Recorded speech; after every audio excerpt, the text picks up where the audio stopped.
An ninh Nga thời gian qua có nhiều bất ổn. Phe đối lập cho biết hệ thống phòng không mạnh thú đã được triển khai gần dinh thự nghỉ dưỡng của Tổng thống Putin. Ở chiến địa Ukraine, Kyiv nói lãnh đạo Wagner ảo tưởng với tuyên bố kiểm soát Bakhmut. Lữ đoàn xe tăng ở miền đông Ukraine sẵn sàng xông trận để lùi quân Nga trong trận đánh lớn. Đại tá Mỹ về hưu ví cuộc phản công của Ukraine với cuộc đổ bộ quan trọng trong Thế chiến thứ hai.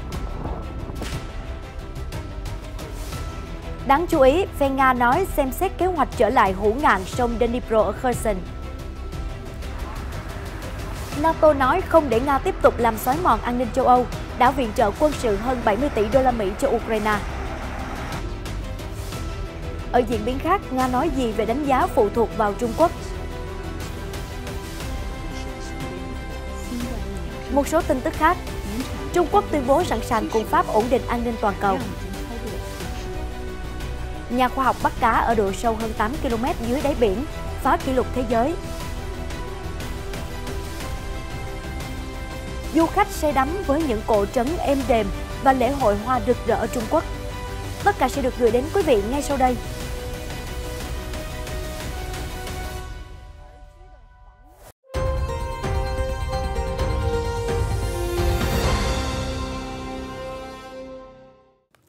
Ngọc Mai xin chào mừng quý vị đang đến với chương trình Thời sự quốc tế. Những diễn biến mới nhất liên quan đến xung đột ở Ukraine cùng nhiều tin tức đáng chú ý khác sẽ được gửi đến quý vị ngay sau đây. Theo Newsweek, một đoạn video do Navalny Live, kênh truyền thông phe đối lập của Nga đăng tải hôm 3 tháng 4 cho thấy hệ thống tên lửa phòng không mạnh thú Pansy S-1 được cho là đã được lắp đặt gần nơi nghỉ dưỡng của ông Putin ở Krasnaya Polyana, ngoại ô thành phố Sochi. Navalny Live được điều hành bởi một nhóm liên kết với Alexei Navalny, nhà lãnh đạo phe đối lập nổi tiếng của Nga. Ông này đã bị Moscow tống giam kể từ tháng 2 năm 2021 với các tội danh từ tham ô đến xem thường tòa án. Newsweek chưa thể xác minh đoạn video nói trên. Georgy Aburov, một nhân vật thuộc phe đối lập Nga giải thích trong video rằng dinh thự ở Krasnaya Polyana về mặt kỹ thuật thuộc về tập đoàn năng lượng Gazprom do Điện Kremlin điều hành. Tuy nhiên, Tổng thống Putin sử dụng dinh thự này làm nơi nghỉ ngơi. Nhà lãnh đạo Nga đã bố trí các hệ thống phòng không gần nơi ở của mình để đề phòng các cuộc tấn công tên lửa tiềm tàng. Guy McCarthy, biên tập của tạp chí quân sự dành cho các lực lượng đặc biệt của Mỹ, Soprep, hôm 3 tháng 4 nói với Newsweek rằng báo cáo từ Navalny Live có vẻ đáng tin cậy. Không thể nào lãnh đạo Nga không thiết lập hệ thống phòng thủ ở những nơi lưu trú trong thời gian dài. Rất có thể ông ấy đã triển khai hệ thống phòng không quanh nhà một cách kín đáo nhất có thể để không thể hiện sự lo lắng thái quá nhưng vẫn đảm bảo được an toàn. Ông McCarthy phân tích. Ông McCarthy cũng so sánh việc các hệ thống phòng không được bố trí gần nhà của ông Putin với các hệ thống phòng không xung quanh Nhà Trắng mà hầu hết mọi người không biết về sự tồn tại của chúng.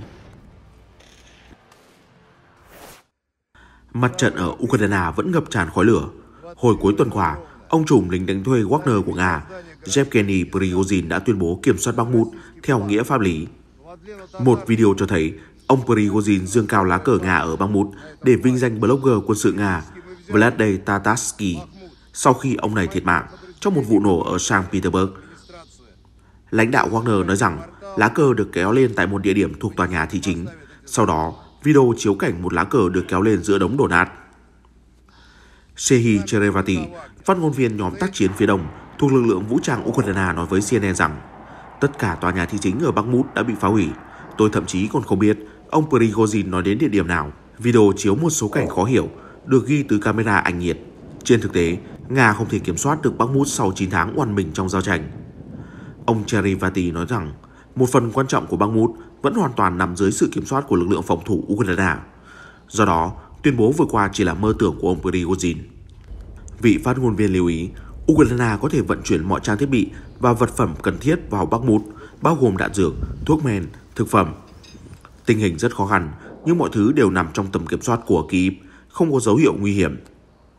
Ông Cherevati cho biết thêm, quân Nga đã thất bại trong nỗ lực bảo vệ Bakhmut và không tạo được bước đột phá nào trên chiến trường, dù đã chịu tổn thất nặng nề. Chỉ trong 24 giờ qua, 154 lính của phe Nga đã thiệt mạng ở khu vực Bakhmut, chủ yếu là các chiến binh Wagner, 144 người bị thương và một người bị bắt làm tù binh, quan chức này nói thêm. Ông Cherevati cũng nói thêm, cho đến nay, Các đơn vị của Wagner tiếp tục là lực lượng tấn công chính của Nga ở Bakhmut, nhưng vì những tổn thất đáng kể, họ không thể hoàn toàn tự hành động. Do đó, các đơn vị lính dù và bộ binh cơ giới của Nga đang được triển khai yểm trợ. Vị phát ngôn viên nói rằng lãnh đạo Wagner ảo tưởng có thể tự lực cánh sinh nhưng đã thất bại nặng nề. Theo CNN, hôm 3 tháng 4, Tổng thống Ukraine Volodymyr Zelensky đã ám chỉ lực lượng Ukraine có thể sớm tiến hành một cuộc phản công.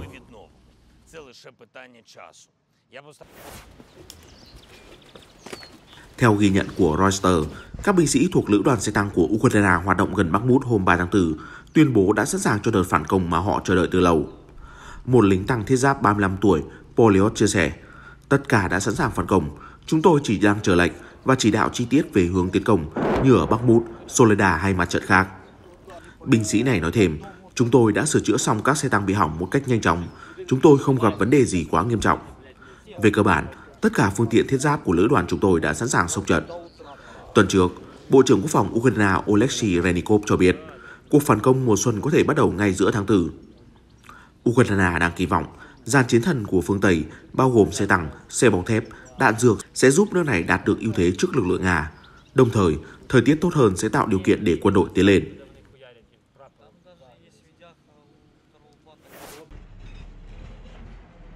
Đại tá Mỹ về hưu Jonathan Swift đã so sánh cuộc phản công mùa xuân tiềm tàng của Ukraine với một thời điểm quan trọng trong Thế chiến II.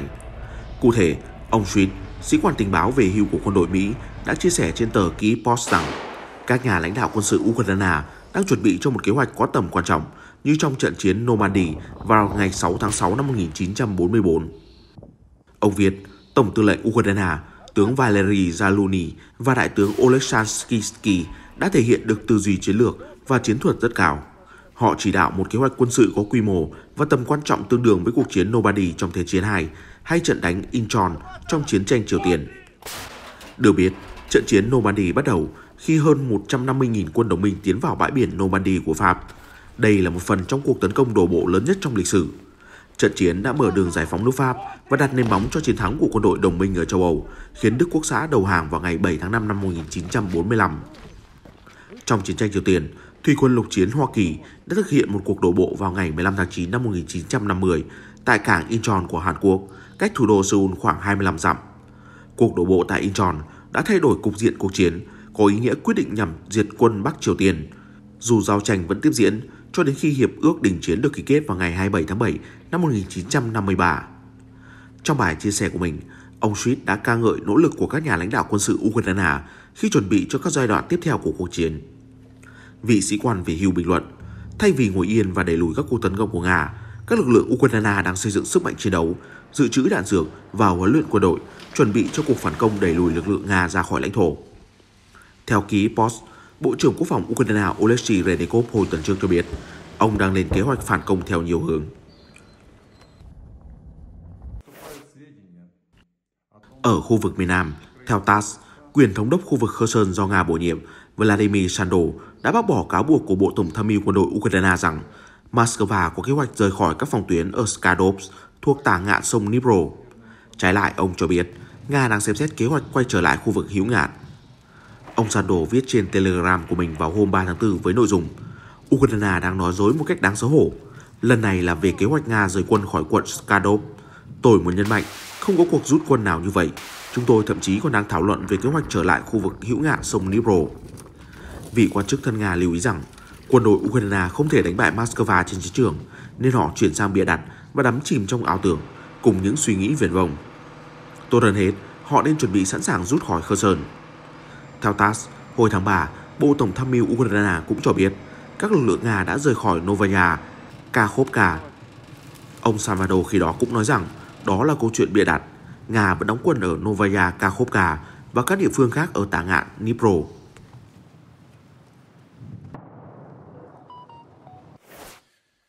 Hôm 3 tháng 4, lãnh đạo NATO Jens Stoltenberg cho biết các đồng minh phương Tây đã cấp hơn 70 tỷ đô la viện trợ quân sự cho Ukraine kể từ khi Nga bắt đầu chiến dịch quân sự đặc biệt. Theo CNN, phát biểu tại cuộc họp báo ở Brussels, ông Stoltenberg cảnh báo không có dấu hiệu nào cho thấy Tổng thống Vladimir Putin sẵn sàng đối thoại lập lại hòa bình. Ông ấy đang chuẩn bị cho nhiều cuộc chiến hơn nữa. Chúng tôi không biết khi nào xung đột Đông Âu chấm dứt. Tuy nhiên, chắc chắn rằng khi chiến sự hoàn toàn kết thúc, chúng tôi cần hỗ trợ Ukraine để ngăn lịch sử tái diễn. Chúng tôi không thể cho phép Nga tiếp tục làm xói mòn an ninh châu Âu. Lãnh đạo NATO nói thêm rằng các quốc gia phương Tây đã cấp 65 tỷ euro, tương đương khoảng 70,7 tỷ đô la viện trợ quân sự cho Ukraine. Ông bày tỏ hoan nghênh sự hiện diện của dàn xe tăng cùng phương tiện bọc thép hiện đại ở chiến trường châu Âu, đồng thời bày tỏ tin tưởng rằng những khí tài này thực sự có thể tạo ra khác biệt trên tiền tuyến và cho phép lực lượng Ukraine giải phóng nhiều lãnh thổ hơn. Ông Stoltenberg khẳng định Liên minh NATO cần sát cánh đường dài với Ukraine. Các nước thành viên đang thảo luận về khả năng tăng cường hỗ trợ, bao gồm củng cố năng lực cho lực lượng vũ trang Ukraine và giúp nước này chuyển đổi thiết bị quân sự từ thời Liên Xô sang vũ khí hiện đại của NATO. Nhà lãnh đạo lưu ý thêm, Liên minh quân sự đang phải giải quyết các mối đe dọa và thách thức khác, bao gồm các hoạt động cực đoan và sức ảnh hưởng ngày càng tăng từ Iran, Nga và Trung Quốc. Ông kêu gọi các quốc gia thành viên đầu tư nhiều hơn vào quốc phòng để đối phó các vấn đề trên.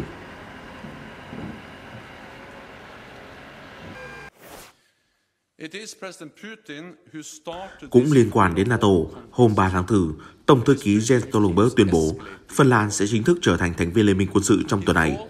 Sự kiện này chính thức đánh dấu chiều dài đường biên giới chung của Liên minh quân sự này với Nga sẽ tăng gấp đôi. Việc Phần Lan gia nhập khối được nhiều nhà quan sát xem là một đòn ngoại giao đối với Tổng thống Nga Vladimir Putin, khi ông chủ Điện Kremlin từng tuyên bố một trong những mục tiêu chính của ông khi phát động cuộc chiến ở Ukraine là ngăn chặn NATO mở rộng về phía đông, gia tăng biên giới với Nga. Hiện tại, các thành viên NATO là Na Uy, Latvia, Estonia, Litva và Ba Lan có biên giới với Nga hoặc vùng đất Kaliningrad của nước này. 5 quốc gia đó chiếm khoảng 754 dặm đường biên giới chung với Moscow, và Phần Lan chia sẻ 830 dặm đường biên giới dọc theo Tây Bắc nước Nga. Vào hôm nay 4 tháng 4, NATO sẽ chính thức có tổng cộng 1.584 dặm đường biên giới chung với Nga sau khi Phần Lan gia nhập. Tổng thư ký NATO Jens Stoltenberg cho biết, khoảnh khắc NATO kéo cờ Phần Lan tại trụ sở chính là sự kiện lịch sử.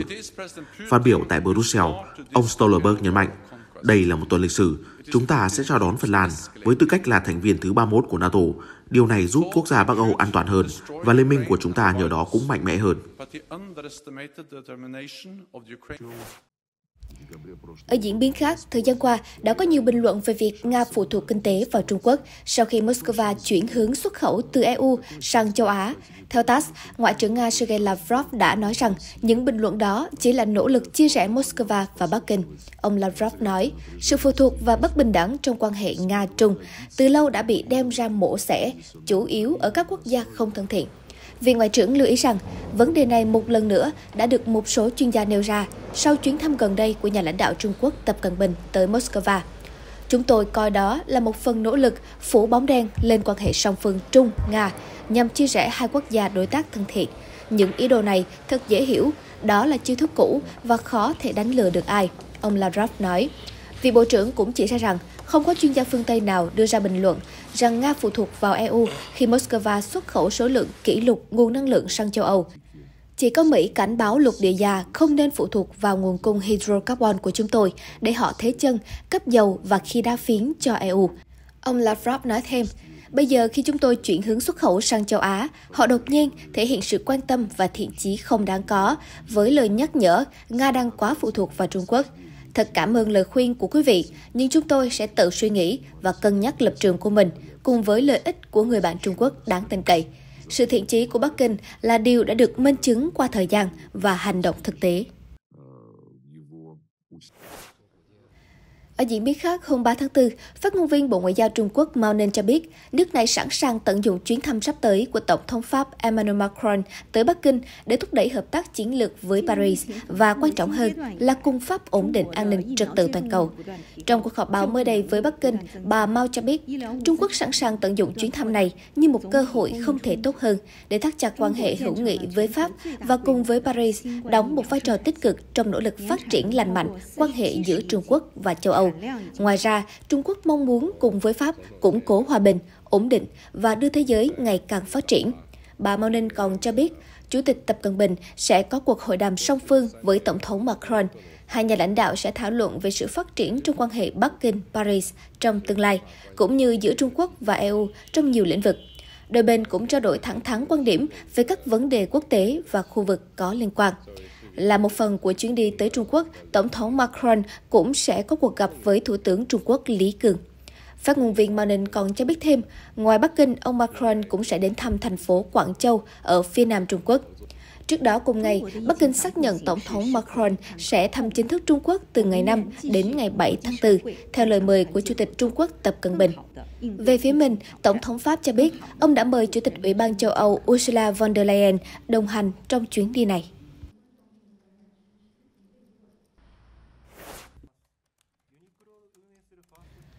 Chuyển sang một số tin tức đáng chú ý khác, theo NHK, chính phủ Nhật Bản cho biết bắt đầu từ ngày 5 tháng 4, nước này sẽ chính thức dỡ bỏ mọi hạn chế COVID-19 với khách du lịch đến từ Trung Quốc nếu đáp ứng một số điều kiện nhất định. Cụ thể, Tokyo khẳng định sẽ không yêu cầu hành khách đến từ Trung Quốc phải xuất trình kết quả xét nghiệm âm tính với coronavirus nếu họ đã tiêm đủ 3 mũi vaccine. Thông tin này được chính Chánh Văn phòng Nội các Nhật Bản Matsuno Hirokazu đưa ra trong một cuộc họp báo ngày 3 tháng 4. Ông cho biết những du khách đến từ Trung Quốc đại lục sẽ không bị yêu cầu cung cấp kết quả xét nghiệm âm tính trong vòng 72 giờ trước khi khởi hành nếu họ xuất trình bằng chứng đã tiêm 3 liều vaccine ngừa COVID-19. Ông Matsuno cho biết, quyết định này được chính phủ Nhật Bản đưa ra dựa trên tình hình lây nhiễm trong và ngoài Nhật Bản cùng một số yếu tố khác. Tuy vậy, Tokyo sẽ tiếp tục xét nghiệm PCR ngẫu nhiên đối với một số lượng hạn chế du khách đến từ Trung Quốc đại lục trên các chuyến bay thẳng nhằm đảm bảo tính khách quan.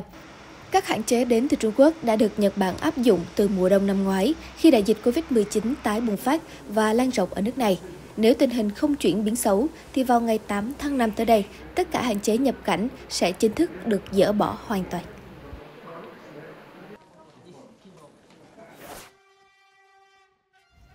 Tại Hy Lạp, một tháng sau vụ va chạm tàu hỏa cướp đi sinh mạng của 58 hành khách, chuyến tàu chở khách đầu tiên chạy trên cùng tuyến đường đã hoạt động trở lại vào ngày 3 tháng 4. Chuyến tàu rời ga đường sắt chính Athens để đến điểm cuối là Thessaloniki, chở theo 101 hành khách và quay trở lại cùng ngày với 147 hành khách. Đoàn tàu đi qua điểm gần thành phố Larissa, miền trung Hy Lạp, nơi một đoàn tàu chở khách đã va chạm với một đoàn tàu chở hàng vào ngày 28 tháng 2, khiến tất cả dịch vụ đường sắt trong nước phải tạm dừng để kiểm tra an toàn. Vụ tai nạn đã gây ra làn sóng phẫn nộ của công chúng đối với tình trạng cơ sở hạ tầng yếu kém, ngay trước thời điểm Hy Lạp chuẩn bị cho cuộc bầu cử vào tháng 5. Chính phủ đã tuyên bố sẽ nâng cấp hoàn toàn hệ thống đường sắt. Các chuyên gia đường sắt đã chỉ ra, Hy Lạp đã có nhiều năm chậm trễ trong việc hoàn thiện hệ thống báo hiệu và điều khiển từ xa trên mạng lưới đường sắt dài 2.500 km. Nếu không, có lẽ vụ tai nạn thảm khốc đã không xảy ra.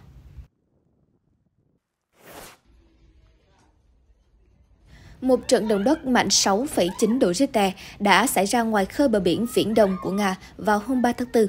Reuters dẫn lời Bộ Tình trạng Khẩn cấp Nga cho biết chưa có ghi nhận về sóng thần hay mức độ thiệt hại và thương vong.